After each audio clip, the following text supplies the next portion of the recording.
매일 성경 묵상을 돕는 해설 가이드입니다. 안녕하세요. 묵상 코치입니다. 함께 읽고 나눌 말씀은 마가복음 7장 24절에서 37절까지 말씀입니다. 수로보니게 여인 이야기는 의식적으로 부정한 이방인에게도 하나님의 구속 역사가 이루어질 것을 나타냅니다. 기먹고 말 더듬는 자를 치유하는 이야기는 앞선 이야기와 마찬가지로 하나님 나라 통치가 이방 지역에서도 실현되는 구체적인 예를 보여줍니다. 24절은 두루 지방을 찾으신 예수님에 대한 내용입니다. 지금까지 예수님의 사역은 주로 갈릴리를 중심으로 이루어졌습니다. 그런데 예수님께서 두로 지역을 방문하십니다. 이 방문은 구약에서 예언된 두로와 다른 이방 민족에 대한 구원이라는 관점에서 읽을 수 있습니다. 바로 이전 문맥인 정결교회에 대한 언급 이후에 예수님께서 이방 지역을 찾아가시는 이야기는 이제 이방인과 유대인 사이에 존재하는 장벽이 무너질 것을 암시하는 것으로 볼 수 있습니다. 25절에서 26절은 수로보니게 여인의 간청입니다. 마가복음은 두로 지역을 방문하신 예수님께 귀신 들린 어린 딸을 둔 수로보니게 여인이 나온 것으로 보도합니다. 마태복음에서는 이 여인이 가난한 여자라고 소개합니다. 이미 예수님께서 갈릴리에서 사역하실 때 예수께 나온 무리 가운데 두로 사람이 소개되고 있기 때문에 예수님께서 이 지역을 방문하셨을 때 수로보니게 여인이 예수님의 소문을 듣고 찾아온 곳은 전혀 이상한 일이 아닙니다. 앞서 언급된 정결교회의 관점에서 예수님을 찾아온 여인은 여러모로 부적절한 여인이었습니다. 그녀는 이방인이고 더러운 영에 사로잡힌 딸을 둔 여인이었습니다. 정결교회의 관점에서 이러한 여인과 유대인이 접촉했다는 사실 그 자체가 경건한 유대인들의 관점에서는 생각할 수 없는 일입니다. 특히 마가복음은 그녀를 헬라인이자 수로보니게 족속에 속한 자라고 이중적인 표현을 통해 그녀의 이방적 요소를 더욱 강조합니다. 따라서 예수님께서 그녀를 배척하지 않고 대화를 나누시는 것 자체만도 상당히 파격적인 행동입니다. 게다가 1절에서 23절의 정결교회에 관한 급진적인 가르침에 바로 뒤이어 이방 지역에서 부정한 영이 들린 딸을 둔 이방 여인과 적극적인 대화를 나누시는 예수님의 모습은 선교사에게 장애가 된다면 유대교 전통을 얼마든지 깨뜨리신다는 점을 확고히 시사해 줍니다. 이러한 여인이 예수님께 나와 그 발 아래 엎드려서 자신의 딸에게서 귀신을 쫓아주시기를 간구한 것입니다. 27절은 예수님의 당혹스러운 대답입니다.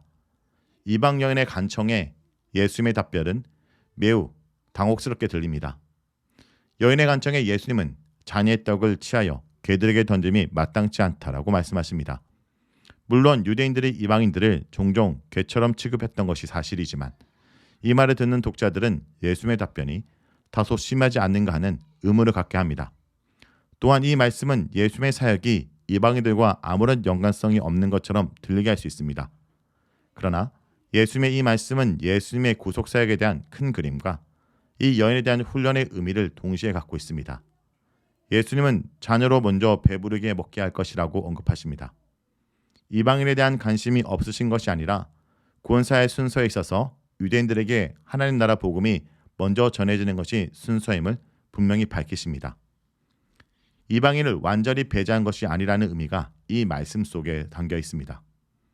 예수님의 부정적인 반응과 모욕적인 표현은 아마도 자신의 심년이라기보다는 훈련을 위한 수사적 표현일 것입니다. 거라사 지역에서 이방인으로 보이는 한 귀신 들린 자를 고치신 것을 볼 때 그녀가 이방이라는 이유 때문에 그녀를 돕지 않으려 하셨던 것 같지는 않습니다. 28절에는 여자의 반응입니다. 예수님의 가격한 도전에 대한 여인의 반응은 놀랍습니다. 그녀는 먼저 예수님을 주님이라고 부릅니다.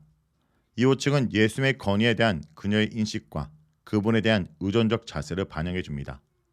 예수님은 옳지 않다고 하셨지만 여인은 가감히 옳다라고 주장합니다. 그리고 그 이유를 밝힙니다. 이 여인은 예수님의 말씀 속에 담겨있는 의미를 바로 알아차린 것 같습니다.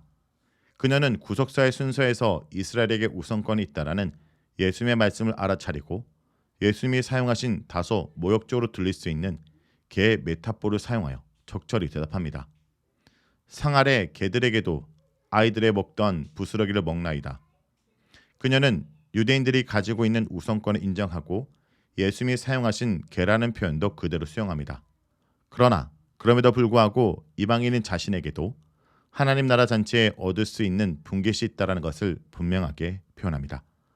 이 여인이 하나님 나라 복음에 대한 이 같은 정확한 인식을 어떻게 얻었는지에 대해서 마가복음은 독자들에게 알려주지는 않습니다.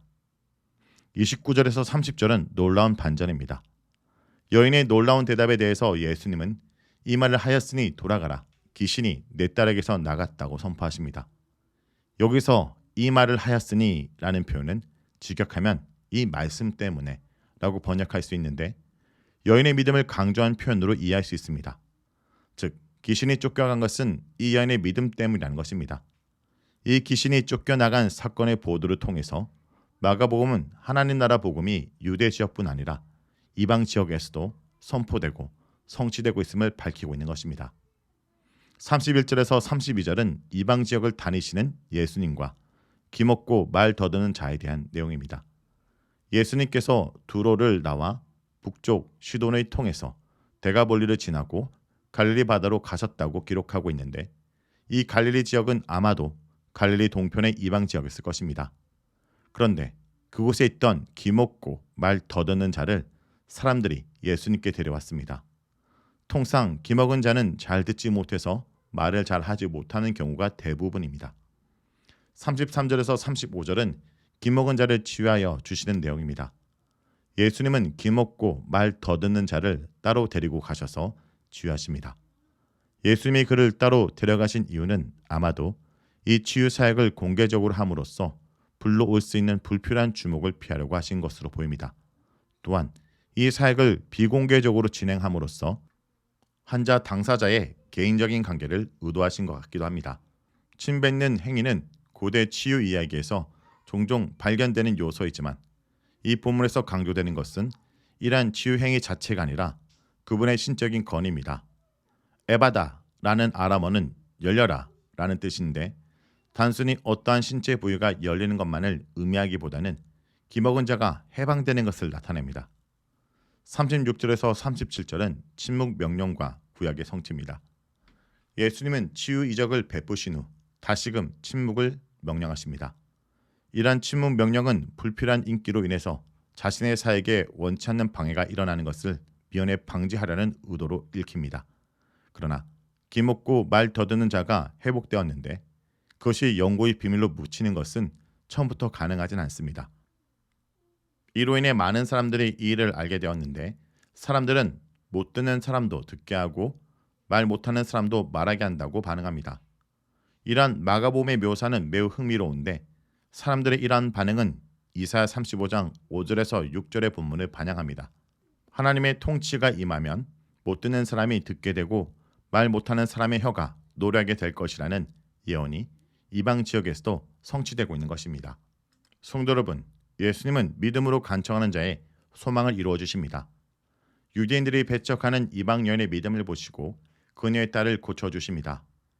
믿음으로 반응하는 모든 사람을 자녀로 부르시는 하나님을 찬양합니다. 그리고 십자가를 통해 유대인과 이방인을 하나 되게 하시고 함께 하나님 나라의 잔치에 함께 하신 예수님의 사랑에 감사하기 원합니다. 말씀을 놓고 기도하겠습니다. 주님, 약속 밖에 있던 저희를 사랑하시고 하나님 나라 문을 열어주신 주님의 사랑을 감사드립니다. 오늘도 주님의 사랑을 찬양하고 어디든지 주님의 그 일을 전파하는 자가 되게 하여 주시옵소서. 예수의 이름으로 기도합니다. 아멘.